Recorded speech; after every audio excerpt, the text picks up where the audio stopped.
या सगळ्यामुळे, आणि तुम्हाला त्याचं काहीच नाहीये, हो ना?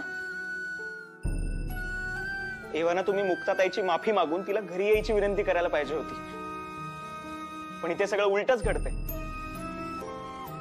तुम्ही तिचा दिवसेंदिवस अजूनच तिरस्कार करताय आणि ह्यामुळे रेणुका अशी वागतेय हे तुम्हाला कळत नाहीये का? बाबा, तुम्हाला तुमच्या चुकीची जाणीव व्हावी म्हणून रेणुका असं वागतेय. थँक्स वीर.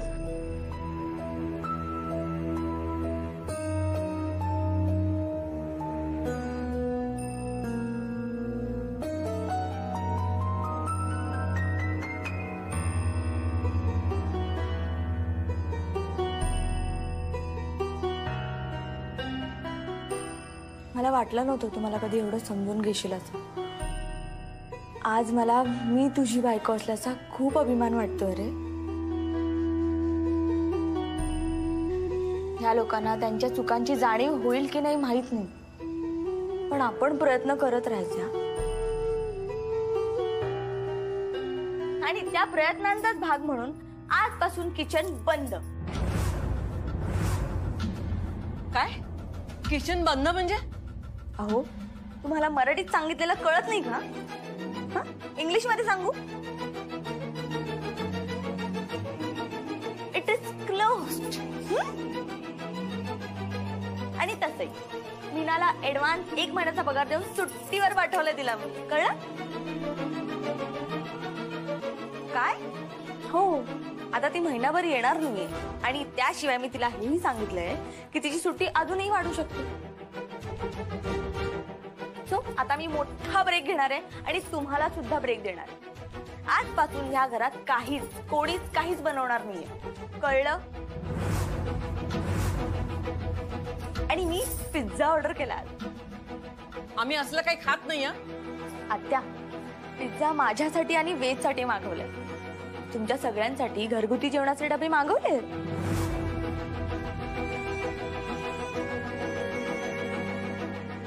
कसं आहे, तुम्हाला काय आवडतं ते माहितीये मला, शिवाय काय आवडत नाही तेही चांगलंच माहिती. जसं की गरिबांना श्रीमंत घरात राहण्याचा आणि आनंदात राहण्याचा काहीच अधिकार नाही, हो ना? गरीब लोकांना मनसोक्त जगण्याचा अधिकार आहे हे जितकं लवकर समजेल ना तुम्हाला, तितकं बरं होईल. नाहीतर आज जे घडतंय ना घरात ते कायम घडत राहील. मी चालले माझ्या किचन मध्ये एक्सपेरिमेंट करायला. Okay, bye.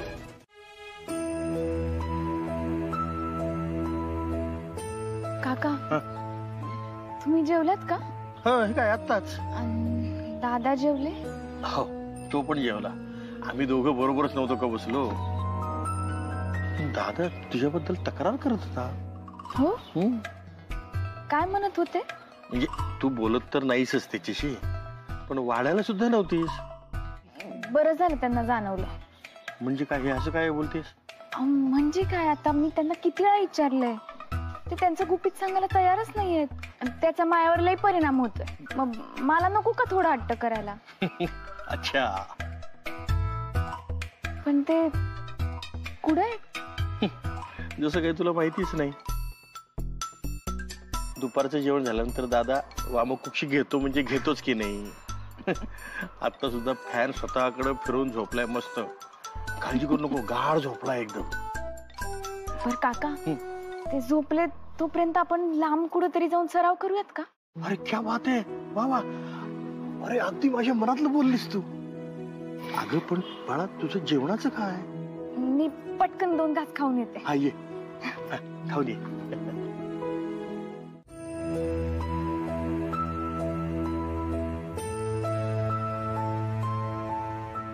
दादा अजून झोपलाय? मी पटकन ठेवून येते. हा, मी पण ठेवतो.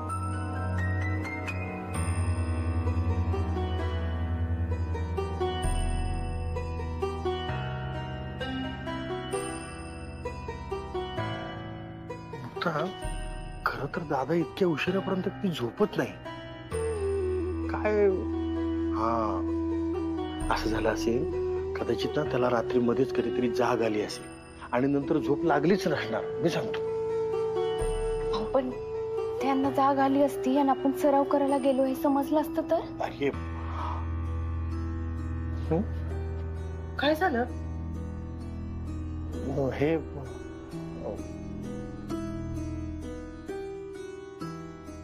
बरं, मी सगळ्यांसाठी चहा टाकते. नाही थांबवणार. वाजवा.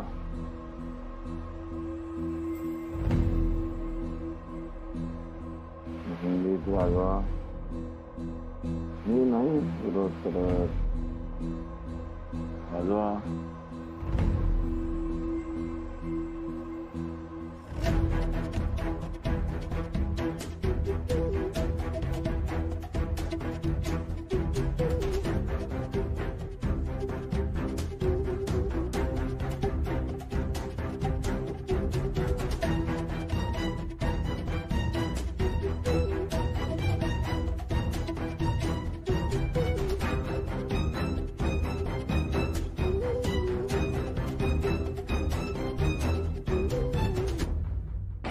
फोन आला होता.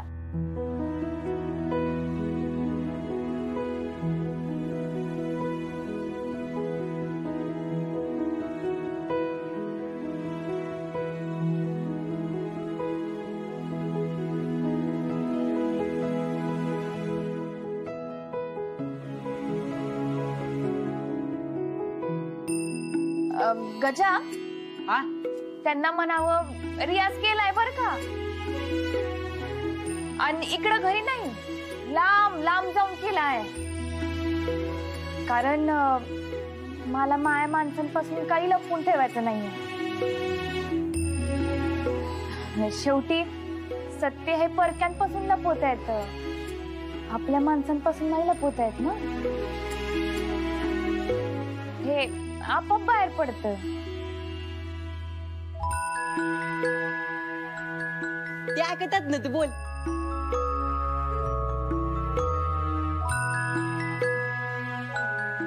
काय काय म्हणत होती भक्ती? काय नाही, ठीक आहे सगळं.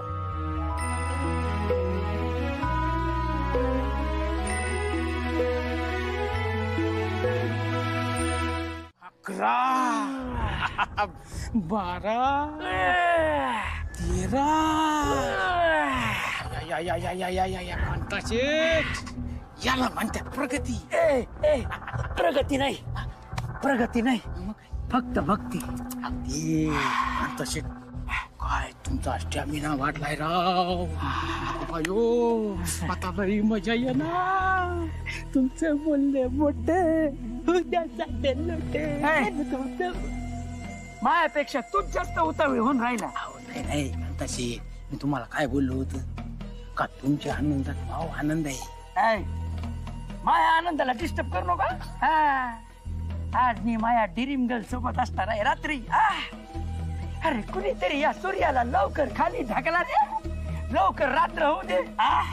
काटे नहीं कटते ये दिन ये रात, कहनी थी तुमसे जो दिल की बात, लो आज मैं कहता हूँ भक्ति, I love you.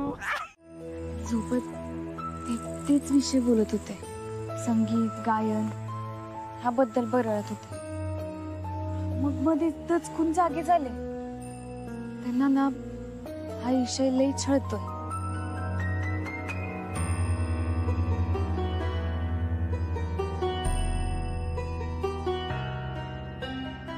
काय मुक्ताताई, चक्कर मारताय वाटतं. हो, आपलं सहजच.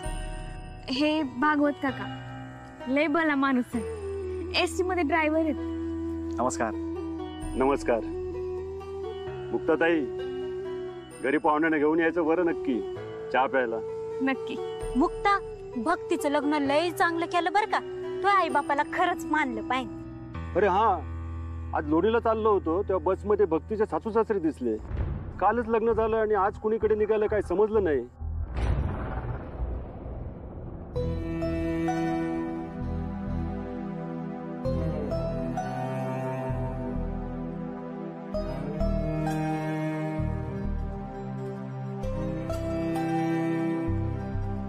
आई,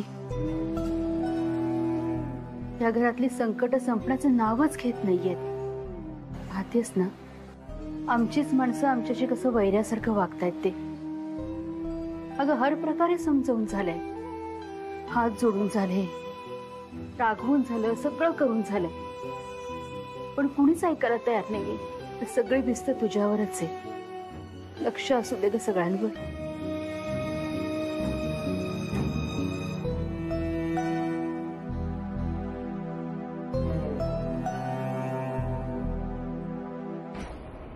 ते कोणत्या तरी यात्रेसाठी जाणार होते असं म्हणत होते, तिकडेच गेले असते. पण ते तर 40गाव फाट्यावर उतरले. मग तिकडं कुठेतरी यात्रा असेल. आता या भागात कुठल्या देवाची यात्रा आली? सगळ्या यात्रा तर फेब्रुवारी मार्च मध्येच झाल्यात. मग दुसरं काहीतरी काम असेल. हा असन असन, वराचं लग्न व्हा म्हणून कोणत्या तरी देवाला नवस केला असन. हा बरोबर. बरं येतो आम्ही, पण पाहुण्यांना घेऊन यायचं बरं नक्की घरी. नक्की. चला येतो. नमस्कार. चल.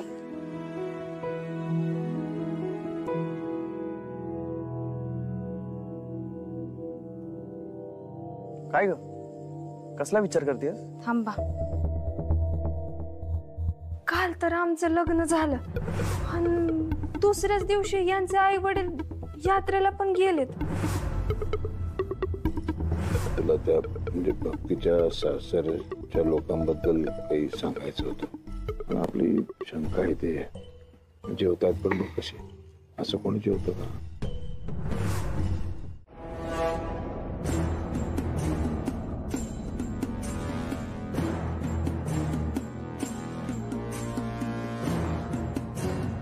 फोनही लागत नाही, कुठे गेलेत पत्ता नाही.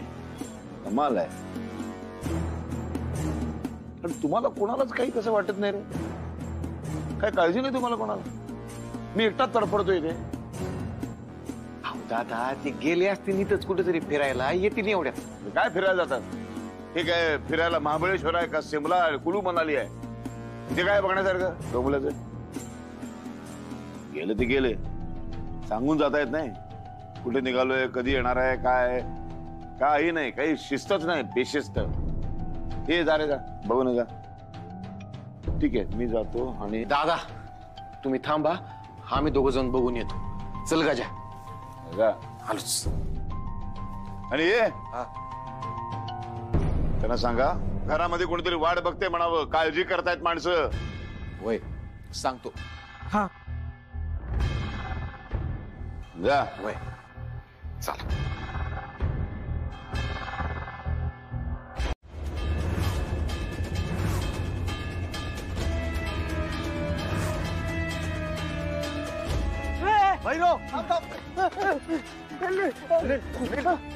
भैरू सोबत कुठे चाललाय? भक्ती कुठे कुठे भक्ती? अरे सांगतोस का आता? मी काय केलं नाही, मला मारू नका. माय का चुकलेलं नाही, मला मारू नका. चल रे तुला चुकलं दाखवतो तुला. माझं ऐका तरी. तू चल आमच्या सोबत.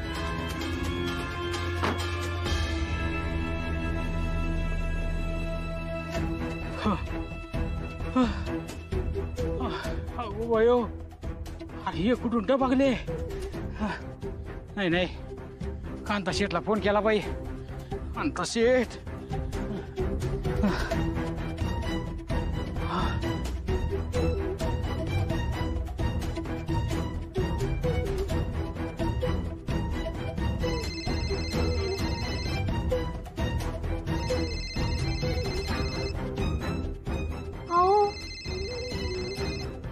आपण ठरवलं होतं ना फोन बाहेरच ठेवायचं म्हणून.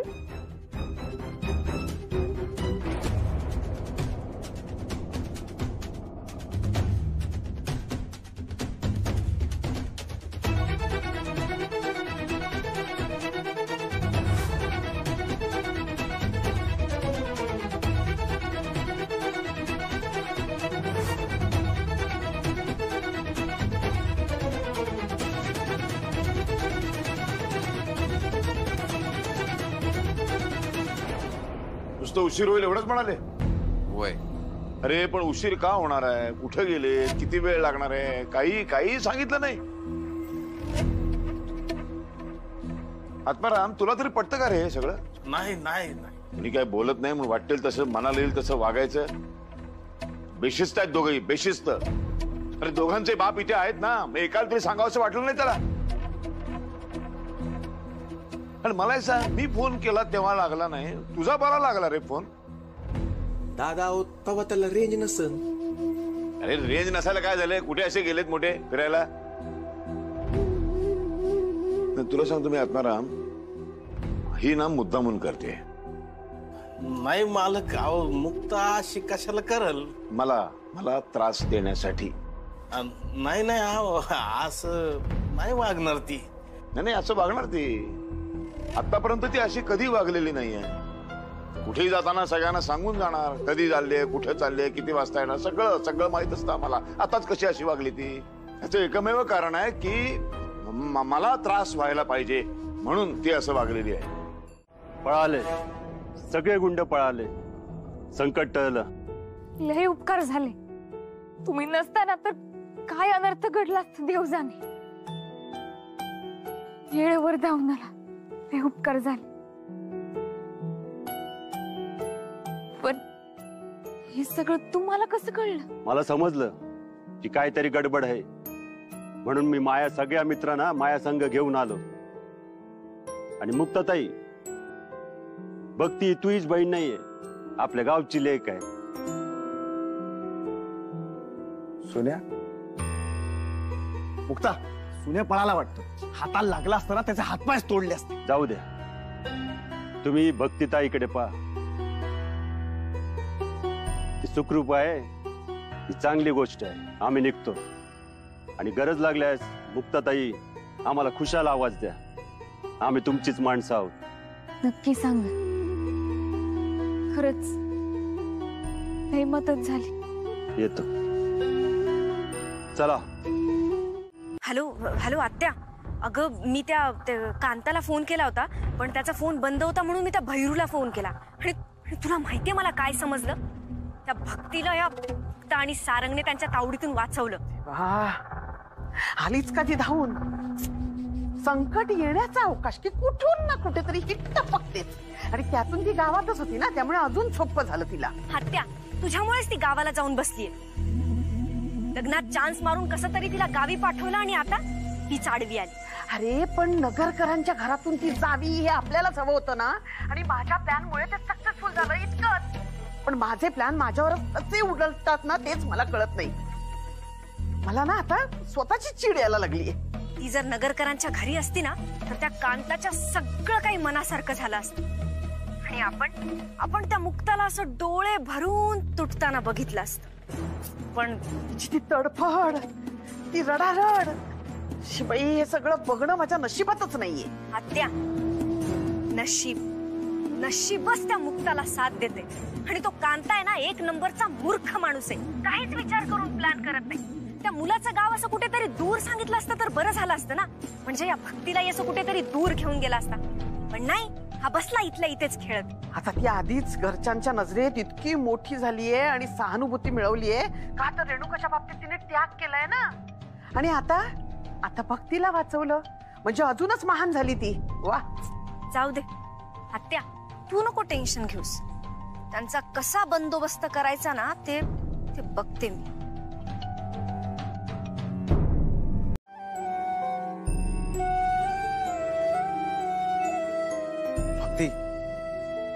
भक्ती, हे बघ, सगळे तुझ्या घरातले आहेत. अगं सगळे तुझ्याशी बोलायचा प्रयत्न करतायत. मला लय टेन्शन आलंय. मग ते आता काय करू ग मी? बाळा, काही नाही होणार. अगं होईल, सगळं ठीक होईल. आम्ही आहोत ना. बघते अगं, काहीतरी बोल. बघते ऐकून तर घे. बघते.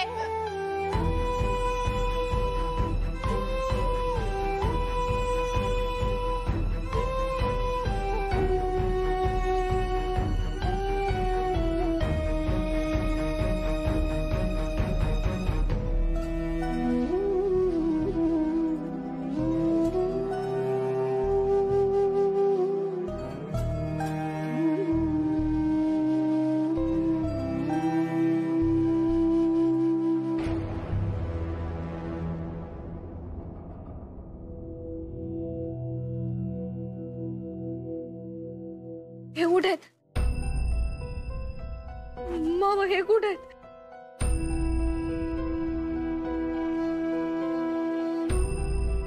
नालायक निघाला त्यो.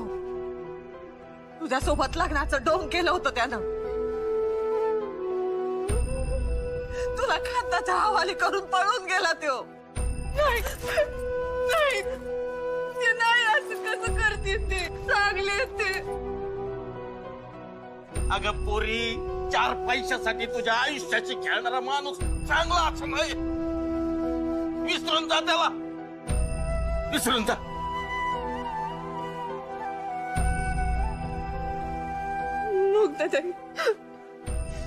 मला एकदा त्यांना भेटायचंय. फक्त बाळा नाही, फक्त एकदा त्यांना भेटायचंय ग.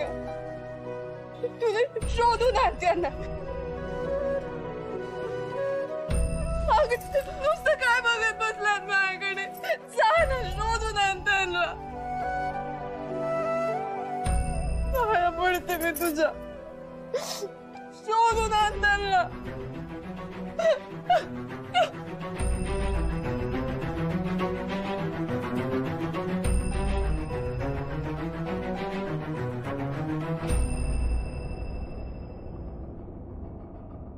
शोधन त्याला.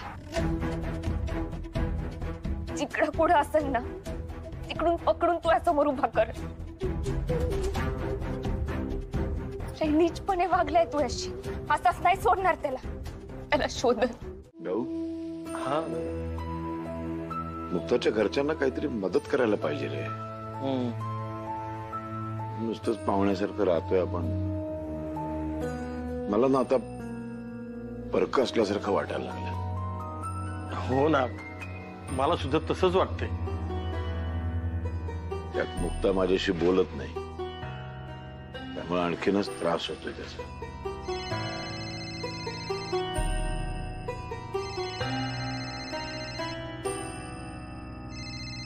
वैजंती. हा बोल ग. काय दोन्ही भाऊ सुनेच्या माहेरी चांगलेच रमलेले दिसताय.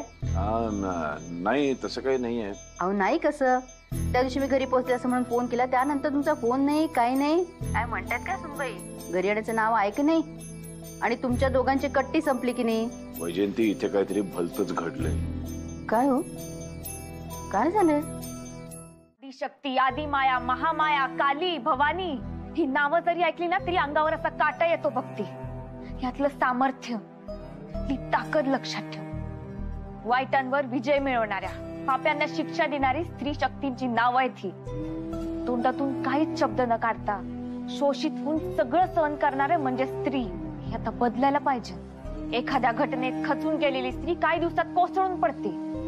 ही अशी उदाहरणं ठेवायची डोळ्यासमोर, मग तर त्या नराधमांचं कामच सोपं होऊन जाईल. एखाद्याला जवळ करायचं, मग धोका देऊन पळून जायचं. नाही भक्ती, हे असं केलं ना तर नंतर बातमी येईल. नाही, हे स्वतः सोबत होऊ द्यायचं नाही भक्ती. ताई, तू कायम चुकीच्या लोकांच्या विरोधात उभी राहिलीस. अन्याय कधीच नाही सहन केलास, पण तुला कधी कोणी फसवलं नाही ग. ज्याच्यावर तू प्रेम केलं त्यांनी तुला कधी धोका नाही दिला. उलट तुझ्यावर प्रेम करणारे सारंगदाजी जगाशी भांडून तुला स्वतःच्या संग घरी घेऊन गेले. मी आजही तुझ्या पाठीशी भक्कमपणे उभी आहे. माझ्यासोबत सगळं उलटच घडलं. मी ज्याच्या सोबत संसाराची स्वप्न पाहिली तोच पळाला, आणि नुसताच नाही पळाला, एका लांडग्याच्या हवाली करून पळाला. ज्याच्यावर विश्वास ठेवला त्यानेच विश्वासघात केला. तशा विश्वासघाताचं दुःख कधी नाही आलं तुझ्या वाट्याला. ज्याला आपलं मानलं त्याने विश्वासघात केल्यावर मनावरची जखम होती ना, ती तू नाही अनुभवली आहेस. पण मी तुझ्यासारखी कणखर नाहीये ग. अंबिका, आपली जया आता आपल्याशी भांडत होती ना, तेव्हा तुझ्याशी बोलत तरी होती का ती? पण माझ्याकडे, या बापाकडे ढुंकून सुद्धा बघितलं नाही तिने. अगं, या बापाने 2-4 पाप केली असतील ग, पण ती कुणाच्या सुखासाठी, कुणाच्या भल्यासाठी हे सुद्धा तिला कळत नाहीये. तिच्या बुद्धीवर ना धापा मिळवलाय त्या मुक्तानी. चांगलं वाईट आपलं परक ह्या समजण्याच्या पलीकडे नेऊन ठेवलंय तिला. बस बस आता माझा पेशन्स संपतोय. जर ह्या लोकांनी माझ्या मुलीला माझ्यापासून तोडलं ना तर मी यांच्या आयुष्याचे तुकडे तुकडे करून टाकीन. एकेकाला इतकं रडवीन की यांच्या डोळ्यातले अश्रू सुकून जातील.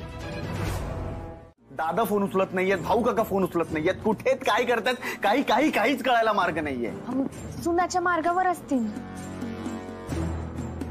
अगं पण कळवायला नको का मुक्ता? ते किती जिद्दी आहे ते तुम्हाला माहित आहे ना.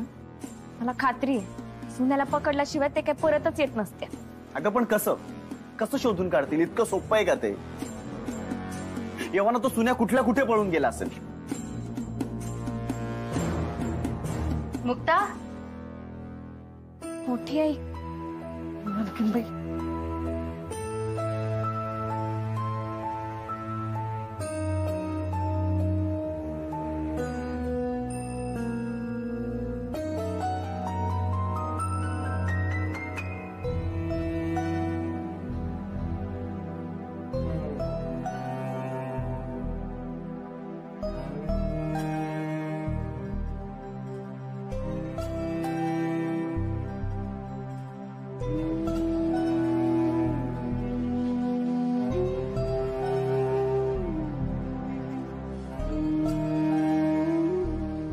रडू नकोस बाळा. भक्ती, आपण या संकटातनं बाहेर आलो हे सगळ्यात महत्वाचं नाही का बाळा? आणि आम्ही आहोत ना सगळं तुझ्या बरोबर.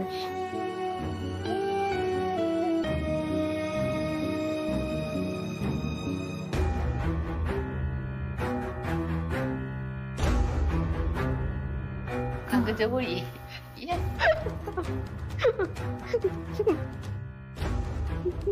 मला माफ कर पण मला हात लावू नका. मला भीती वाटते सगळ्यांच्या स्पर्शाची. बघते तिला सगळ्यांच्या स्पर्शाची भीती वाटून राहिली. हातच घेतले. कळते मला.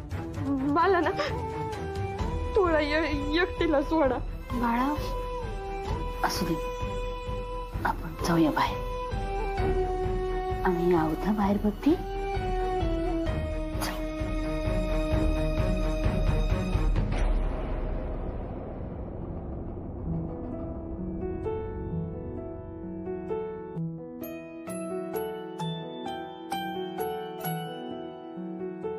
तुम्ही बसा, मी चहा ठेविते. कुसुम, अगं चहाची खरंच काही गरज नाहीये. मी आईला येणार आहात हे कळवल्यापासून तुमची वाट बघते. पण तुम्ही दोघं इकडे आल्यावर घराकडे कोण पाहणार हा प्रश्नच पडलाय. जया, गायत्री दोघी आहेत घरात, त्या बघतील घराकडे. माझा डाव राहू दे, आधी तुझा डाव काय तू सांग.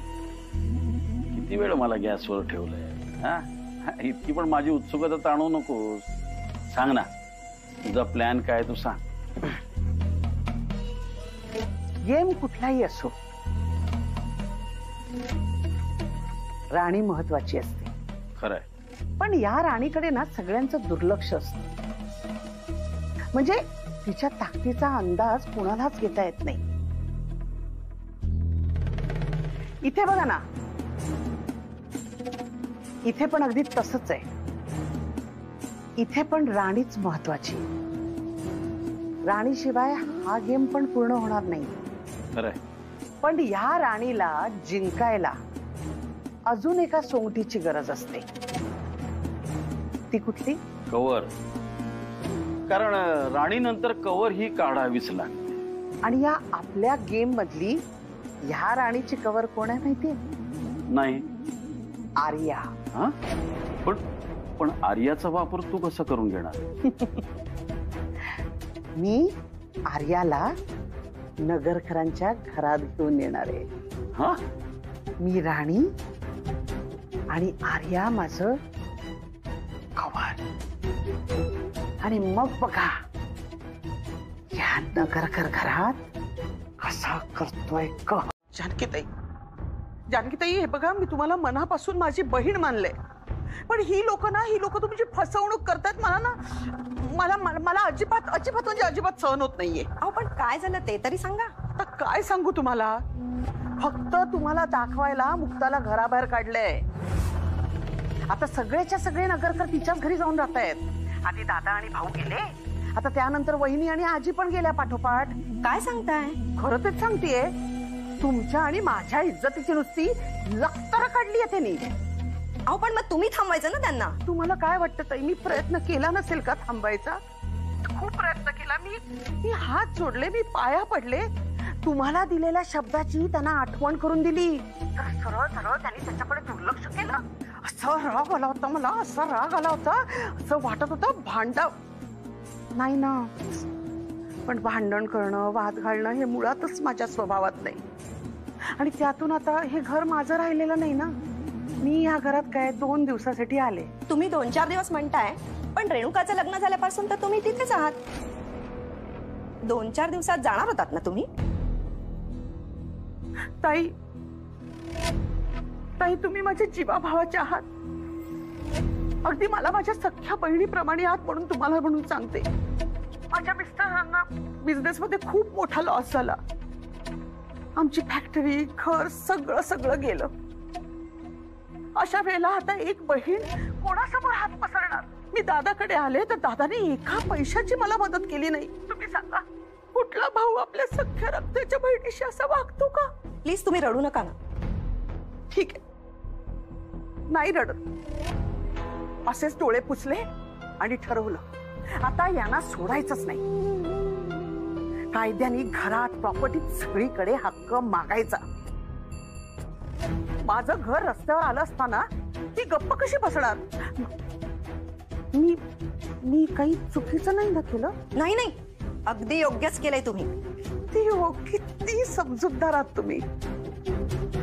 तुमच्यासारखा ना माझा सुद्धा राग आहे त्या मुक्तावर. आमचा शब्द मोडून ते नगरकर त्या मुक्ताच्या घरी जाऊन राहत आहेत, त्यांच्याशी संबंध ठेवतायत. हे कारण देऊन जर आम्ही रेणुकाला तिच्या माहेरी पाठवलं तर तुम्ही साथ द्याल का आमची? देणार ना, का नाही देणार? मी नेहमी सत्याच्या बाजूने असते. तुम्हाला झालेला त्रास मी समजू शकते ताई. काय करणार, नगरकरांच्या मुलींच्या नशिबात सासरच नाही असं वाटतं. आधी माझं सासर सुटलं, आता रेणुकाचं तुटलं. ताई मन समजायला पाहिजे म्हणून बोलते. तुमची बायको म्हणून आपल्या सोबतीची, संसाराची लई स्वप्न रंगवली होती मी. पण हे सगळं तुम्हाला नाही समजणार. तिथं बेडवर तुमची वाट पाहत बसलेली असताना खांद्यावर आलेला हात तुमचा आहे असं समजून शहारलेली मी. समोर कांताला पाहून बेदरले मी. सगळ्या स्वप्नांचं क्षणामध्ये चुराडा झाला. ते नाही समजणार तुम्हाला. माझ्या मनात खोलवर झालेली जखम नाही दिसणार तुम्हाला. हा पण तुम्ही टेन्शन नका घेऊ. तुम्ही लय मोठा अपराध केलाय म्हणून हे नातं तुमच्यावर लादणार नाही. घरच्यांना काय सांगायचं असेल ना ते मी सांगत. तुम्हाला जायचं असेल तर तुम्ही जा. पण ही झालेली जखम घेऊन आयुष्य काढन मी. तिला कुरवाळेल, काळजी घेईन तिची. कारण मायाजवळ तेवढी एकच आठवण आहे तुमची. हा, मी लग्न नाही करणार.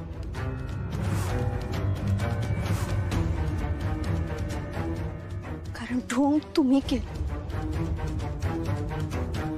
मी नाही. डोक्यावर पडलेले अक्षता, माझ्या गळ्यातलं मंगळसूत्र, तुम्ही माझ्या भांगात भरलेलं कुंकू, 7 फेर, हे सगळं मायासाठी खरंच होतं. ते 7 फेरं घेताना तुम्ही पळून जायचा विचार करत असताना मी तर आपल्या आयुष्याचा संसाराचा विचार करत होते.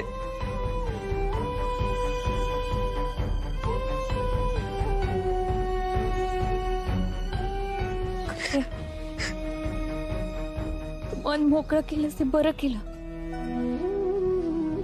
तू मोठी बहीण म्हणून मी तुला सांगते, मी बिन लग्नाची राहिले म्हणून जग काय म्हणून याचा विचार करू नको. तुला जे योग्य वाटतंय ते कर. तुला जे ठीक वाटत ना तो निर्णय घे. जो निर्णय घेशील ना तो स्वतःसाठी घे. नाही आता मावा निर्णय तोच आहे जो मी यांच्यावर सोपवला. आता त्यांनी ठरवायचं.